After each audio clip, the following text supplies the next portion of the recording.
Here we're looking at a sample piecewise defined function from Alex, and we're looking at an incorrect answer and comparing that to a correct answer and kind of trying to troubleshoot where things went wrong. And we'll start by just looking at the function. It's f of x is equal to negative 2x plus 3 when x is less than 2, and it's x minus 3 when x is greater than or equal to 2. I've got a table here in red to illustrate the top line of our piecewise defined function, and then a table here in blue to illustrate our second line of our piecewise defined function.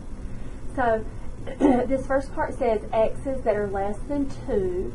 We want to choose 2, even though 2 isn't technically less than 2, but we'll modify our graph eventually with an open circle. So this will let us know that at 2, negative 1, we have an open circle.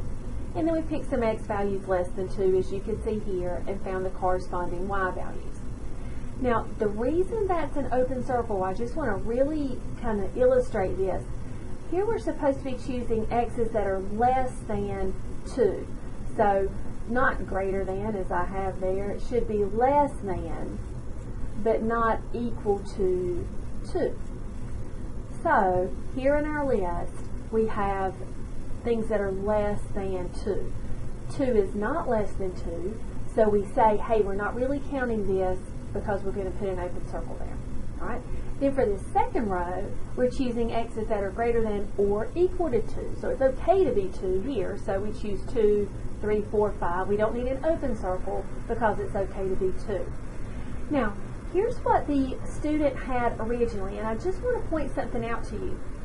If you notice here, we're dealing with a linear piece, negative 2x plus 3. The slope is negative 2. The y-intercept is 3.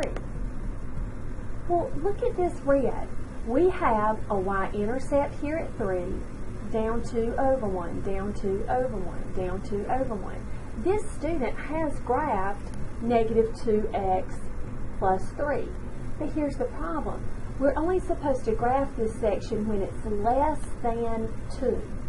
So at 2, negative 1, we should have an open circle. I'm making that giant. Then at 1, 1, we'd have a closed circle. Notice it's right there on the line. At 0, 3, we'd have a closed circle. At negative 1, 5, we would have a closed circle.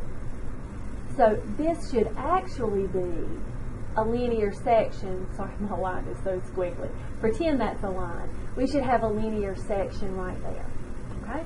So right line, but wrong section. We only want to go for x's less than 2. Alright, so let's consider the second section. X minus 3. Well, let's think about that. X minus 3 has a slope of 1, a y-intercept of negative 3.